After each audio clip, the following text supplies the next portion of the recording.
Hello guys, నా పేరు మైత్రం. ఒకటి మై ఛానల్ ప్రకారం మన ఛానల్ సబ్స్క్రైబ్ చేసుకోకపోతే ఇప్పుడే సబ్స్క్రైబ్ చేసుకోండి. పక్కన ఉన్న బెల్ ఐకాన్ లింక్స్ ఆన్లో పెట్టుకోండి. నా ఫర్దర్స్ మిస్ అవ్వకుండా చూడొచ్చు. చాలా మంది చూస్తున్నారు కానీ సబ్స్క్రైబ్ చేసుకోవట్లేదు. So please try to subscribe and click the bell icon also. So నిన్న శివా శ్రేష్ఠి ఏదైతే సిచ్యువేషన్ గురించి చెప్పిందో, ఈ బ్రేకప్, చీటింగ్ వాటన్నిటి గురించి చెప్పిందో, సో ఆ తర్వాత ఒక డేర్ ఇచ్చారు. ఆ డేర్లో భాగంగా యాక్చువల్గా Shiva Shreshti is the last candidate in the dare. So నిజానికి ఆ ముందు గంట పట్టుకున్న వాళ్ళు వేరే వాళ్ళు ముగ్గురు ఉన్నారు. బట్ ఆ ముగ్గురికి కూడా ఫోన్లు ఎత్తకపోవడం వల్ల అంటే రోహిత్ కానీ, లేదంటే దీపక్ కానీ, లేదంటే ఇక్కడ అమ్మాయి పేరు గాయత్రి కానీ, వీళ్ళెవరు కూడా ఫోన్లు ఎత్తకపోవడం వల్ల వచ్చిన టాస్క్ అది. లేదంటే ఆవిడకి దాకా రాకపోను కూడా మోస్ట్లీ నన్ను అడిగితే. ఒకవేళ వాళ్ళు యాక్చువల్గా ఇద్దరే కావాలనుకున్నారు. సో ఒకరిది చేద్దాం, ఒకరిది అవుతుంది, ఒకరిది అవ్వదు అన్నట్టుగా అనుకున్నారు. బట్ నలుగురు వచ్చారు. బట్ నలుగురిలో ఎవరిదైతే ఇంక వాళ్ళదే అనుకున్నారు. గంట ఎవరు ఫస్ట్ పట్టేసుకొని ఆ టాస్క్ చేసేస్తే ఇంక వాళ్ళు వెళ్ళిపోవడమే అనుకున్నారు. కాకపోతే కట్ చేస్తే అక్కడ జరగలేదు. ఎవరిది కూడా ఫోన్ ఎత్తలేదు ఎవరికి కూడా. సో ఇంకా శివా శ్రేష్ఠి ఫోన్ ఎత్తారు, అయిపోయింది. సో ఇక్కడ ఆ టాస్క్ గురించి బేసిక్గా ఒక కైండ్ ఆఫ్ చిన్న కాంట్రవర్సీ లాగా నడుస్తుంది బయట. లైక్ ఒక కైండ్ ఆఫ్ డిస్కషన్స్, ఒక కైండ్ ఆఫ్ ఒపీనియన్స్ అయితే వస్తున్నాయి. ఎట్లా అంటే ఇప్పుడు బ్రేకప్ అంటే కేవలం ఆ అబ్బాయి సైడే ఎందుకు తప్పు ఉందనుకోవాలి. సో తను చీటింగ్ చేశాడంటే తన సైడే తప్పు ఉందని ఎందుకు అనుకోవాలి, తన సైడ్ తప్పు ఉందని ఎందుకు అనుకోకూడదు అని నాకు అర్థం కాలేదు. అంటే ఇప్పుడు ఏంటంటే ఆ అబ్బాయి వాయిస్ కూడా వినాలి, లేదంటే ఆ అబ్బాయి ఒపీనియన్ కూడా వినాలి. సో కాయిన్కి రెండు సైడ్లు చూడాలి, ఏదో ఒక సైడే కాకుండా అలా జడ్జ్ చేసేయకూడదు అన్నది చెప్పి చాలామంది పాయింట్ అవుట్ చేస్తున్నారు. అంటే ఇప్పుడు పాయింట్ ఏంటంటే, ఇప్పుడు శివా శ్రేష్ఠి కూడా ఏదైనా చేసి ఉండొచ్చు కదా. సో శ్రేష్ఠి కూడా ఏదైనా తప్పు చేసి ఉండొచ్చు. సో అందుకని తను చీట్ చేసి ఉండొచ్చు, లేదంటే అందుకనే తను అవాయిడ్ చేసి ఉండొచ్చు, అందుకనే తను ఇగ్నోర్ చేసి ఉండొచ్చు. అట్లా కూడా ఒక ఒపీనియన్ అయితే వస్తుంది. సో ఇలా కొంతమంది పాయింట్అవుట్ చేశారు. ఈవెన్ నాకు ఇన్స్టాలో కూడా కొంతమంది డిఎమ్స్ చేశారు నాకు ఈ వెర్షన్ మీద. జబర్దస్త్ మైదర్ ఉంటుంది నా ఇన్స్టాగ్రామ్ ఐడి. మీరు కూడా అక్కడ ఒకళ్ళు దీని గురించి ఏమైనా డిస్కస్ చేస్తానంటే, బిగ్ బాస్ గురించి అక్కడికి వచ్చి నాకు డిఎం చేయడానికి ట్రై చేయండి. దానికి వచ్చి మాట్లాడే ప్రయత్నం చేస్తాను నేను, ఇఫ్ ఇట్ ఆల్ నెసెసరీ అనుకున్నట్టయితే. అయితే కొంతమంది ఆ ఒపీనియన్ అయితే ఎక్స్ప్రెస్ చేస్తారంటే శివా శ్రేష్ఠిదే కాకుండా అవతల అబ్బాయి ఎవరైతే ఉన్నారో తన ఒపీనియన్ కూడా వినాలి. బికాజ్ ఇది నేషనల్ టెలివిజన్ కదా, మరి నేషనల్ టెలివిజన్లో అట్లా ఎట్లా చెప్తారు, ఎట్లా చేస్తారు అట్లా. సో ఇది కరెక్ట్ కాదు కదా, ఏమి డేర్ ఇది అన్నట్టుగా ఒక పాయింట్ ఉంది. అండ్ ఆ ఫోన్ కాల్ మాట్లాడితే పంపించేయడం ఏంటి అన్న ఒపీనియన్ కూడా ఎక్స్ప్రెస్ చేశారు ఒకరిద్దరు అయితే. సరే, అది వేరే విషయం. అయితే ఇక్కడ నా పాయింట్ ఏంటి అంటే, ఫస్ట్ ఆఫ్ ఆల్ రాజ్ కుమారి దయానాకి ఒక ఎగ్జాంపుల్ తీసుకుందాం. రాజ్ కుమారి దయానా ఇలాగే వచ్చి వేదిక మీదకి వచ్చి, మా ఆయన పనికి మాలినోడు, మా ఆయన చేతగాని సవట, మా ఆయన ఒక దద్దమ్మ, మా ఆయన బాధ్యత తీసుకోడు.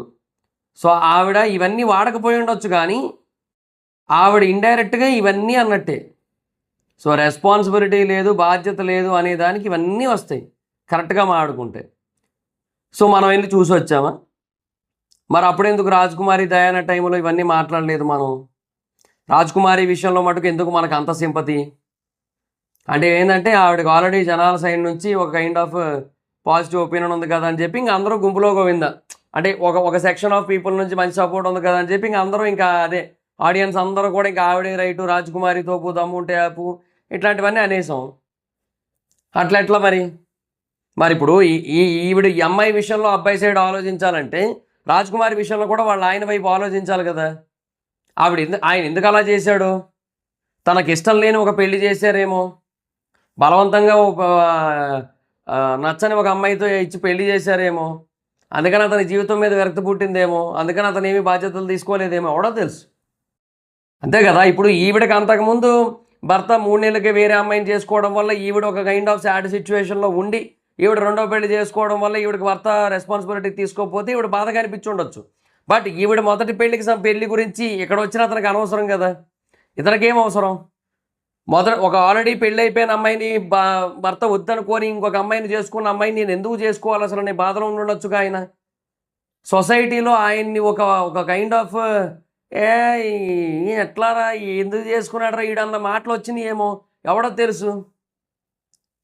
నిజంగా చెప్తున్నా, ఇట్లాంటి మాటలు కూడా కొన్ని చోట్ల వస్తాయి. చాలామంది అమ్మాయిలు కానీ అబ్బాయిలు కానీ ఇవి ఫేస్ చేస్తారు. ఒకసారి పెళ్ళి అయిపోయి ఆ భర్త నుంచో లేదంటే ఆ భార్య నుంచో విడిపోయి మళ్ళీ రెండో పెళ్లి చేసుకుంటే సెకండ్ హ్యాండ్ ప్రొడక్ట్ అన్న మాటలు చాలామందికి వస్తాయి. అది నేను పర్టికులర్గా ఈ మూమెంట్ ఈ సిచ్యువేషన్ చెప్పట్లా. చాలామంది అంటారు అట్లా. డెఫినెట్గా కొంతమంది మాత్రమే అట్లా నోటి దురుసుతో లేదంటే ఎటకారంతో ఏదో ఒకటి అని మనిషిని దెప్పి పొడవాలన్న ఆలోచనలతో ఉన్నోళ్ళందరూ కూడా వెళ్ళి ఇలాంటి మాటలు మాట్లాడుతుంటారు. అయితే ఇప్పుడు ఇక్కడ రాజకుమారికి ఆల్రెడీ ఒకసారి పెళ్ళి అయింది. సో ఆ భర్తకి పెళ్లి కాలేదేమో, అంతకుముందు ఒకసారి కూడా పెళ్లి కాలే, అదే మొదటిసారి పెళ్ళి అయ్యి ఉండొచ్చు. సో అట్లాంటి ఒక పరిస్థితుల్లో ఆయన్ని ఎంతమంది ఎన్ని మాటలు అన్నారు? ఆల్రెడీ మొగుడు వదిలేసిన దాన్ని నువ్వెందుకు చేసుకున్నావురా అనే మాటలు ఎన్ని అన్నారు ఆయన్ని? అలా అనుంటే కదా ఆయన, ఏమో అనుంటే అట్లాగా ఆయన రెస్పాన్సిబిలిటీ తీసుకోవడం మానేశాడేమో అలా అనడం వల్ల. ఎవడో తెలుసు? Who knows that? మనకు తెలుసా? నీకు తెలుసా? నాకు తెలుసా? ఎవడో తెలుసు? సో మనం బేసిక్గా ప్రతి దాంట్లోని చూస్తే చూడాలి, అది పార్షియాలిటీలు ఉండద్దు. చూస్తే అన్నిట్లోని చూడాలి, లేదంటే అన్నిట్లోని చూడటం మానేయాలి. ఈ బిగ్ బాస్ విషయంలో ఈ పార్షియాలిటీ చూస్తేనే మండుతుంది నాకు.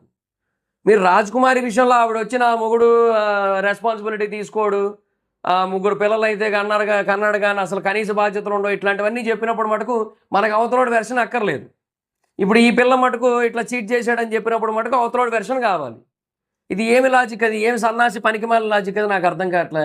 ఆడియన్స్నే అడుగుతున్నా. ఇప్పుడు ఇట్లా డబల్ స్టాండర్డ్స్ ఉన్న మిమ్మల్ని అడుగుతున్నా, అది ఏ రకంగా కరెక్ట్ అది? సో అది వద్దు. సో అలా కాదు కదా, అలా కాదు మనం ఆలోచించాల్సింది. సో అలాగే ఇప్పుడు హేమంత్ వచ్చాడు. హేమంత్ బేసిక్గా వాళ్ళ నాన్న గురించి 100 మాటలు అన్నాడు. సో అసలు ఏదేదో చెప్పాడు. తీరా ఫోన్ చేస్తేనేమో ఆయన బాగానే మాట్లాడాడు. మళ్ళీ ఇంటి దగ్గర ఇట్లా ఉండవు అట్లా ఉండవు అది ఇదని చెప్పి ఏదో కవర్ చేయడానికి ట్రై చేశాడన్న ఫీలింగే కలిగింది నాకైతే మటుకు. మరి అప్పుడు హేమంత్ వాళ్ళ నాన్న సైడ్ ఎవరైనా ఆలోచించారా? నిజంగా హేమంత్ వాళ్ళ నాన్న అంటే హేమంత్ బేసిక్గా అదంతా స్క్రిప్ట్ లాగా, అదంతా కొంచెం డ్రామా లాగా చేశాడన్న ఫీలింగ్ కలిగింది అని మాట్లాడుకున్నారు తప్పిస్తే, హేమంత్ అనే వ్యక్తి నిజంగా ఇట్లాగా అంటే ఫాదర్ని బ్లేమ్ చేసి సింపతి గెయిన్ చేయడానికి ట్రై చేశాడు అన్న పాయింట్ ఎక్కడైనా వచ్చిందా? ఆ ఫాదర్ స్టోరీ ఏంటో వినాలనుకున్నారా? ఆ ఫాదర్ ఎందుకు అలా అన్నారో ఆలోచించారా? ఒకవేళ వీళ్ళనే అన్నాడు అనుకుందాం, అబ్బా వీళ్ళనే బ్లేమ్ చేశాడు అనుకుందాం, పోనీ ఎందుకు అనాల్సి వచ్చింది? ఆయన ఎందుకు లంచం తీసుకోవాలి? ఒక లంచం తీసుకున్నాడో లేదో పక్కనెట్టండి, అది ట్రాప్ అని చెప్పి అంటున్నాడు కానీ ఏమో నాకు అవన్నీ తెలియదు. నేను బేసిక్గా ఆ పొజిషన్లో నేను కనుక ఒకళ్ళు చూసినట్టయితే నేనేమనుకుంటా, ఆయన తీసుకున్నాడని అనుకుంటాను కదా, నాకు ట్రాప్ గట్రా నాకు అనవసరం. అది నాకు న్యూస్లో కనబడినా కూడా నేను అట్లాగే అనుకుంటాను, ఆయన తీసుకున్నాడని అనుకుంటాను నేను. ఆయన ఎందుకు తీసుకొని ఉండొచ్చు? ఈ ఫ్యామిలీ మెంబర్స్ ఎవరైతే ఉన్నారో వీళ్ళందరూ కూడా మీ సంపాదన సరిపోవట్లేదు, చుట్టుపక్కల వాళ్ళందరూ డబ్బులు తీసుకుంటున్నారు, మీరెందుకు తీసుకోవట్లేదు అని అన్నారేమో. ఎవడికి తెలుసు? నీకు తెలుసా? నాకు తెలుసా? ఎవడికి తెలుసు? అందరూ లంచాలు తీసుకొని లక్షలు కోట్లు వెనకేస్తున్నారు, నువ్వేమో ఎక్కడేసిన గొంగలు అక్కడే అన్నట్టు అలాగే ఉండిపోయావు. మా బతుకులు ఇంకా ఈ మిడిల్ క్లాస్లోనే ఆపేసావు. ఒక గవర్నమెంట్ ఎంప్లాయీ అయ్యి ఉండి నువ్వు లంచం తీసుకోకుండా దేనికి నువ్వు గవర్నమెంట్ ఎంప్లాయీ అయ్యి ఉండి ఇట్లాంటి మాటలు మాట్లాడారేమో ఇంట్లో. ఎవడికి తెలుసు? నీకు తెలుసా? నాకు తెలుసా? ఎవడికి తెలుసు? సో ఇక్కడ పాయింట్ ఏంటి అంటే, కాయిన్కి రెండో వైపు చూడాలి అనుకుంటే ప్రతి చోట చూడండి. వాళ్ళ నాన్న స్టోరీ ఏంటో తెలుసుకోండి, రాజకుమారి వాళ్ళ ఆయన కథ ఏంటో తెలుసుకోండి. ఆయన వచ్చి ఆయన్ని పిలిపించి మాట్లాడించండి. ఇన్ని వేదిక మీద పిలిపించి మాట్లాడించండి, అప్పుడు తెలుస్తుంది. అప్పుడు మన కాయిన్కి ఇంకొక సైడ్ కూడా అర్థమవుతుంది. ఇవన్నీ ముందు జరిగినప్పుడు మీరు మాట్లాడటం మానేసి ఇప్పుడు వచ్చి ఈవిడ బేసిక్గా అట్లాగా ఎట్లా మాట్లాడిస్తారు? వాయిస్ బయటకు వచ్చిందంట, నేషనల్ టెలివిజన్ అంటున్నారు. ఏమనంటే నేషనల్ టెలివిజన్ అంటే ఏదో ఇండియా మొత్తం చూసినట్టు బిల్డప్ ఇస్తారేందా? తెలుగు అగ్ని పరీక్ష షోని తెలుగు ఆడియన్సే చూడట్లేదు సరిగ్గా. హానెస్ట్లీ తెలుగు వాళ్ళే చూడట్లేదు కదా దీన్ని. బిగ్ బాస్ ఆడియన్స్ ఎవరైతే ఉన్నారో వాళ్ళు అవుట్ రైట్ అగ్ని పరీక్ష చూడరు. వాళ్ళు ఏంటి, అగ్ని పరీక్ష నుంచి ఒకవేళ కొంతమంది కామనర్స్ ఇట్లా సెలెక్ట్ అయ్యారు అంటే సరే ఓకేలే అనుకుంటారు, అంతే. మెయిన్ బిగ్ బాస్నే చూస్తారు పీపుల్. కాకపోతే కామనర్స్ రావడం వల్ల కొంచెం అది ఏమంటారు, బిగ్ బాస్ కొంచెం ఇంట్రెస్టింగ్ ఉంటుంది. ఆ తర్వాత బాగానే చూసుకుంటున్నారు. బట్ ఎందుకంటే లాస్ట్ సీజన్ కామనర్ విన్ అయ్యాడు కూడా కాబట్టి ఆ బేసిస్ మీద కూడా మంచి రేటింగ్స్ కూడా వచ్చాయి కదా. సో ఆ బేసిస్ మీద ఆలోచించుకొని చూస్తారు. సో అగ్ని పరీక్ష ఎక్కడ వాళ్ళే ఎవరో చూడట్లేదు సరిగ్గా. ఇక మీరు డైరెక్ట్గా ఇంకా నేషనల్ టెలివిజన్ నేషనల్ లెవెల్ రీచ్కి వెళ్ళిపోయారు. ఆయన ఏమో బాంబే క్యాండిడేట్ తెలిసిపోతుంది, ఎందుకంటే కన్వర్జేషన్లో మాట్లాడుకున్నారు కదా. సో బాంబే అని చెప్పి, బట్ బాంబే అయితే మాట్లాడేచ్చా అంటే అక్కడ ఎవరు చూడరు. ఫస్ట్ ఆఫ్ ఆల్ ఈ అమ్మాయి గురించి అక్కడ ఎవరు చూడరు, ఇతని గురించి అక్కడ వాళ్ళు ఎవరు కూడా చూడరు. సో అందువల్ల తనకి ఎటువంటి ప్రైవసీ ప్రాబ్లం లేదు. అండ్ ఆ వాయిస్ కూడా ఏమంత క్లియర్గా అంత క్లారిటీగా ఏమి లేదు. ఫోన్ మాట్లాడుతూ అది స్పీకర్లో పెట్టి ఆ మైక్ కింద పెట్టడం వల్ల యూజువల్లీ కొంచెం ఒక కైండ్ ఆఫ్ రీసౌండ్ లాగా, లేదంటే ఓవర్ బేస్ వచ్చినట్టు, ఎందుకలా జరిగిందంటే ఆ రోజు అలా అయింది కాబట్టి, ఎందుకంటే what I can do for now అన్నట్టు వచ్చింది ఆయన నార్మల్గా మాట్లాడుతున్నా కూడా. సో బికాస్ అట్లా అలాగే ఉంటుంది ఆ మైకుల్లో రికార్డింగ్. అది గన్ మైక్, అది గన్ మైక్లో అట్లే వస్తుంది మరి. సో కాలర్ మైక్ కాదు కదా, సో అది ప్రాబ్లం. సో ఇలాగా వీళ్ళందరికీ కూడా యూనో ఏందో అంటే లైక్ అతని యొక్క ఐడెంటిటీ బయటపడిపోయింది అన్నట్టుగా ఏదో చెప్తున్నారు, కానీ అట్లేం జరగలేదుగా అక్కడ. ఇంత పొడుగు చాట్లు రా, ఇంత పొడుగు మెసేజ్లు పెట్టారు నాకు, అట్లా ఇవన్నీ ఉన్నాయన్నమాట. సో నేను అంటుంది అదే పాయింట్ ఏంటి అంటే, you people are thinking that ఒక అబ్బాయి అంటే నేనేమన్నానంటే, అస్తమాను అబ్బాయిలే మోసం చేస్తారా, అమ్మాయిలు చెయ్యరా అంటే, అమ్మాయిలు కూడా చాలామంది మోసాలు చేస్తారు. ఇప్పుడు నాకే ఒక అమ్మాయి గురించి తెలుసు, నేను పేర్లు గట్రా ఏమీ రివీల్ చేయను. ఒక అమ్మాయి ఒక సోషల్ మీడియా ఇన్ఫ్లుయెన్సరే. సో ఒకప్పుడు వేరే సిటీ అమ్మాయి, బట్ ఇప్పుడు హైదరాబాద్లో ఉంటాం. అయితే ఆ అమ్మాయి బేసిక్గా లిటరల్లీ 5గురిని చీట్ చేసింది, బుర్రపాడు నెంబర్లు అయ్యి. ఆ పిల్ల చేసినవి కొన్ని చూస్తే మీకు మతిపోద్ది, మీకు కొన్ని వింటే మామూలుగా కాదు. డ్యాన్స్ క్లాస్కి వెళ్తున్నా అని చెప్పి ఒకడితో బేసిక్గా లైక్ ఒక బాయ్ ఫ్రెండ్ ఆ డ్యాన్స్ క్లాస్ దగ్గర డ్రాప్ చేస్తే, ఆ డ్యాన్స్ క్లాసు దగ్గర ఒకడితో రిలేషన్ మళ్ళీ. సో అంటే లైక్ ఎట్లా అంటే, ఒక బాయ్ ఫ్రెండ్ వెళ్ళి తన గర్ల్ ఫ్రెండ్ తీసుకొని వెళ్ళి దాని ఇంకొక బాయ్ ఫ్రెండ్ దగ్గర దింపుతున్నట్టు అనమాట. అట్లుంటుంది అక్కడ. అట్లాంటివి జరిగినాయి, నాకు తెలుసు కదా. ఇట్లాంటి ఘోరాలు ఎన్నో ఉన్నాయి, చాలామంది ఉన్నారు ఇట్లాంటి వాళ్ళు అందరూ కూడా. కాకపోతే చీటింగ్ అనేది అందరూ చేస్తారు. ఇక్కడ ఈ అమ్మాయి స్టోరీ మాత్రం చెప్తున్నప్పుడు ఈ అమ్మాయి వెర్షన్ ఏంటో చూడాలి మనం. ఇప్పుడు ఆ అమ్మాయి 5గురిని మోసం చేసిందని నాకు తెలిసిన అమ్మాయి గురించి చెప్పాను కదా. సో ఎట్టి పరిస్థితుల్లో అమ్మాయి డీటెయిల్స్ నేను బయటకు అయితే రానిలేండి, అది వేరే విషయం. కానీ బట్ నేను జరిగింది చెప్తున్నా. సో ఆ అమ్మాయి బాయ్ ఫ్రెండ్స్ ఒక 5గురు ఉన్నారు కదా మోసపోయినాడు. ఇప్పుడు ఇంకొకటి ఫైనల్గా ఒకటితో రిలేషన్లో ఉంది, వాడిని కూడా పెళ్లి చేసుకుంటుందని నమ్మకం నాకు లేదు, అది వేరే విషయం. అయితే ఈ 5గురు ఉన్నారు కదా, వీళ్ళల్లో ఒకడు బేసిక్గా అగ్ని పరీక్షకు వచ్చాడు. సో వాడు వచ్చి ఒక అమ్మాయి నన్ను ఇట్లా చీట్ చేసిందని చెప్పాడు ఫర్ ఎగ్జాంపుల్. వాడి కథ తెలుసుకున్నప్పుడు అప్పుడు ఆ అమ్మాయి చీట్ చేసి, అప్పుడు అమ్మాయి కథ మాట్లాడుకుంటాం, అమ్మాయి చీటింగ్ గురించి మాట్లాడుకుంటాం. అది కదా జరిగేది. నేను అనేది అది అట్లా అన్నమాట. నా పాయింట్ ఏంటంటే, ఇక్కడ ఆ అమ్మాయి కథ వచ్చినప్పుడు ఆ అమ్మాయి కథ మాత్రమే మనం మాట్లాడుకోవాలి, ఆ అమ్మాయి గురించి మాత్రమే మనం మాట్లాడుకోవాలి. ఆ అమ్మాయి వెర్షన్, అమ్మాయి స్టోరీ వెర్షన్ కాదు, అమ్మాయి స్టోరీ ఏదైతే ఉందో అది మాట్లాడుకోవాలి మనం. సో అట్లా అనమాట. అండ్ ఇంకొకటి, ఇది స్క్రిప్టెడ్ అన్న పాయింట్ కూడా నాకు కొంతమంది ఎక్స్ప్రెస్ చేశారు ఇన్స్టాలో డిఎమ్స్లో. అంటే లైక్ ఈ శివ సృష్టి ఇది మాత్రమే స్టోరీ రివీల్ చేయాలి అనేది ఏదైతే ఉందో అది బేసిక్గా కొంచెం స్క్రిప్టెడ్ అన్నొక ఫీల్ కూడా ఉంది. బట్ స్క్రిప్టెడ్ అయితే వేరే వాళ్ళు ఎందుకు యాక్సెప్ట్ చేస్తారన్న క్వశ్చన్ మార్క్ నా దగ్గర ఉంది. ఇప్పుడు మిగతా కంటెస్టెంట్లు ఎందుకు యాక్సెప్ట్ చేస్తారు అది స్క్రిప్టెడ్ అయినట్టయితే? అంటే లైక్ వీళ్ళు ఎవరి కాల్స్ అవ్వకుండా ఆ అమ్మాయి కాల్ మాత్రమే అయ్యేలాగా వీళ్ళే స్క్రిప్ట్ ప్లాన్ చేశారు. బికాజ్ వీళ్ళందరి బాయ్ ఫ్రెండ్స్ గర్ల్ ఫ్రెండ్స్ ఎవరైతే ఉన్నారో వాళ్ళందరూ కూడా లోకల్ పీపుల్, తెలుగు పీపుల్. కానీ ఈ అమ్మాయి బాయ్ ఫ్రెండ్ మటుకు ఇక్కడ వాడు కాదు, హిందీ వాడు, ఇంగ్లీష్లో మాట్లాడతారు. సో ఇది టెలికాస్ట్ చేసినా కూడా ప్రాబ్లం లేదు ఇక్కడ అని చెప్పి అనుకొని ముందుగానే ఫిక్స్ అయిపోయి ఒక స్క్రిప్టెడ్ ప్రణాళికతో, ఒక ప్లానింగ్తో, ఒక పద్ధతితో, ఒక విజన్తో, ఒక లత్కోర్ ఐడియాలజీతో ఇదంతా చేశారు అన్న ఒక పాయింట్ కూడా ఉంది. That is also there. కాకపోతే మేబీ అది నాకు అది నేను చెప్పలేను, ఎందుకంటే ఇప్పుడు అది ఒకవేళ స్క్రిప్ట్ అయినట్టయితే మిగతా కంటెస్టెంట్ ఎందుకు సహకరిస్తారు అనేది నా పాయింట్. అండ్ బెల్ కూడా బేసిక్గా ఫస్ట్ రోహిత్ పట్టుకున్నాడు, రెండోసారి దీపక్ పట్టుకున్నాడు, మూడోసారి బేసిక్గా శివ షష్ఠి పట్టుకొని జారిపోయింది. సో గాయత్రి పట్టుకుంది. సో నాలుగోసారి ఫైనల్గా ఛాన్స్ దొరికింది. సో నాకెందుకు అలా అనిపించట్లేదు, నాకైతే అది స్క్రిప్ట్ లాగా అనిపించట్లేదు. బట్ అంటే సిచ్యువేషన్స్ అలా అనుకూలించి ఉండొచ్చు అంతే ఆ టైంకి. సో ఈ అమ్మాయి బాయ్ ఫ్రెండ్ నార్త్ ఇండియన్ అవ్వడం, ముంబై పర్సన్ అవ్వడం, సో ఈ షో ఎలాగా చూడకపోవడం, ఇట్లాంటివన్నీ జరగడం వల్ల ఐ గెస్ సో ఓకే అనుకుంటున్నాను నేనైతే మటుకు. సో లైక్ అండ్ ఇంకొకటి, ఇప్పుడు ఈ ప్రాంక్ కాల్ వల్ల అతనికి ఏమీ నెగిటివ్ అయ్యేది కూడా ఏమీ లేదు. ఓకే, ఎందుకంటే నేను ఈ లైఫ్లోకి రావాలనుకుంటున్నాను, నేను ఐఆమ్ సారీ, ఇది కదా ప్రాంక్లో మాట్లాడించింది, డేర్లో మాట్లాడించింది. అలా కాకుండా ఒకవేళ నువ్వు అప్పుడు అలా ఎందుకు నన్ను చీట్ చేసావు, నువ్వు ఆ రోజు ఆ అమ్మాయితో ఉన్న ఫోటోలు నాకు కనపడి ఇప్పుడు పంపనా నీకు, ఇట్లాంటివి మాట్లాడించలేదు కదా.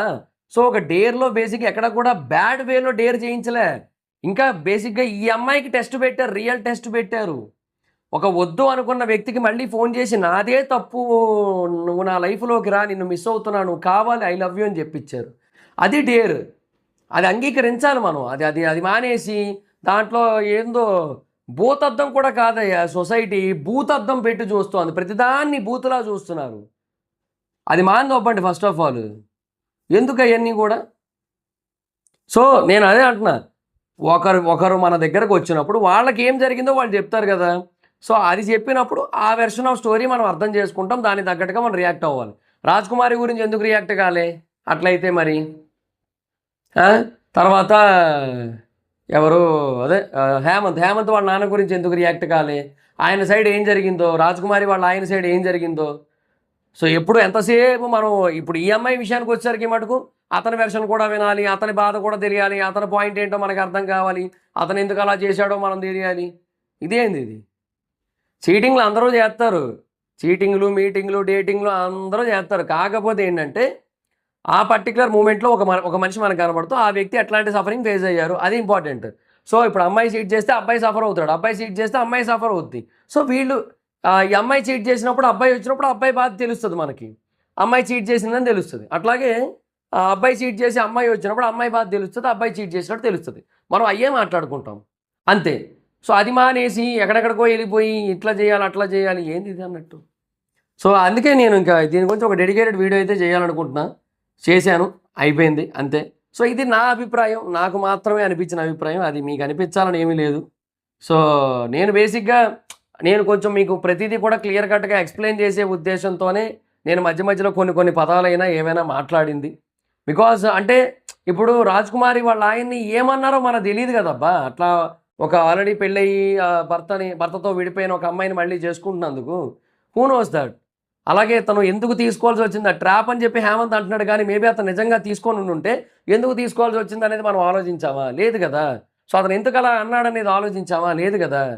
ఇవన్నీ మనం ఆలోచించట్లా. బ్లేమ్ అనేది బేసిక్గా యూనో హేమంత్ ఏంటంటే ఈజీ టు బ్లేమ్ అన్నట్టు అయిపోయింది, చేసాడు. తర్వాత రాజ్కుమారిది కూడా ఏంటంటే ఆవిడ బేసిక్గా ఆవిడ రావడమే ఒక సింపతి వచ్చేసింది, ఒక పాజిటివ్ వైబ్ వచ్చింది. నిజంగా ఆవిడ రాగానే నేను ఒప్పుకుంటా, కానీ ఆ పాజిటివ్ వైబ్తో పాటు సింపతి కూడా వచ్చింది. వచ్చేయడం వల్ల ఆవిడ చెప్పిందల్లా వాస్తవం అన్నట్టు అయిపోయింది. అంటే ఆవిడ మాట్లాడింది నేను కాదనట్లే, ఆవిడ కొన్ని సొసైటీలో ఉన్న కొన్ని ప్రాబ్లమ్స్ ఏవైతే ఉన్నాయి రియల్ ఇష్యూస్ వాటిని మాట్లాడింది ఆ పేపర్లు చింపుతూ, అవన్నీ వాస్తవాలే. కానీ అలా ఎందుకు జరిగిందనే దాని గురించి మనం రాజ్కుమారి అలా ఆయన వాయిస్ కూడా వినాలని చెప్పి మనం మాట్లాడుకున్నామా? లేదు కదా. మరి అట్లాంటప్పుడు ఇక్కడ ఎందుకు వచ్చింది? That's what my point is, అంతే, అంతకుమించి ఇంకేయట్లేదు. సో అందుకే మీకు అర్థం కావడం కోసం కొంచెం క్లియర్ కట్గా ప్రతిదీ కూడా ఎక్స్ప్లెయిన్ చేశాను. సో మీకు అర్థమైందని అనుకుంటున్నాను. తప్పుగా తీసుకోవద్దు ఎవరు కూడా. నా ఉద్దేశం ఏంటంటే అది ఎవరైనా సరే, రాజ్కుమారి గారైనా, రాజ్కుమారి గారి అభిమానులైనా, హేమంత్ అయినా, హేమంత్ యొక్క అభిమానులైనా, లేదంటే తనని ఇష్టపడే వాళ్ళైనా, రాజ్కుమారి చుట్టూ ఉండేవాళ్ళైనా, హేమంత్ చుట్టూ ఉండేవాళ్ళైనా, ఫ్రెండ్స్, రిలేటివ్స్ ఎవరైనా సరే. సో నేను చెప్పాలనుకుంటున్న పాయింట్ ఇది, శివాశ్రేష్ఠిది. సో కంపారిజన్ ఎందుకు అంటే బిగ్ బాస్కి వచ్చారు కాబట్టి, అగ్ని పరీక్షకు వచ్చారు కాబట్టి, అందరూ ఒకటే షోకి వచ్చారు కాబట్టి we have to compare and they deserves that comparison. అంటే లైక్ వాళ్ళని కంపేర్ చేయడానికి 100% రైట్స్ అయితే ఉన్నాయి ఇక్కడ బయట కంపేర్ చేయడానికి. బికాజ్ యాజ్ అన్ ఆడియన్స్గా మనం అందరినీ కలిపి జడ్జ్ చేస్తాం, ఎవరో ఒక్కరిని కాదు. Okay, so that is the point. So అర్థమైందని అనుకుంటున్నాను. సో మీ ఒపీనియన్ ఏంటో కింద కామెంట్ సెక్షన్లో చెప్పండి. వీడియో మీకు నచ్చితే లైక్ చేయండి, వీడియోని షేర్ చేయండి. ఇప్పుడు కారణం మన ఛానల్ సబ్స్క్రైబ్ చేసుకోకపోతే ఇప్పుడే సబ్స్క్రైబ్ చేసుకోండి. పక్కనే ఉన్న బెల్ ఐకాన్ క్లిక్ ఆన్లో పెట్టుకోండి. నా ఫర్దర్స్ మిస్ అవ్వకుండా చూడొచ్చు. చాలా మంది చూస్తున్నారు కానీ సబ్స్క్రైబ్ చేసుకోవట్లా. So please try to subscribe and click the bell icon also. నా ఇన్స్టాగ్రామ్ ఐడి జవర్స్ మీద అక్కడ వచ్చి ఫాలో అవచ్చు.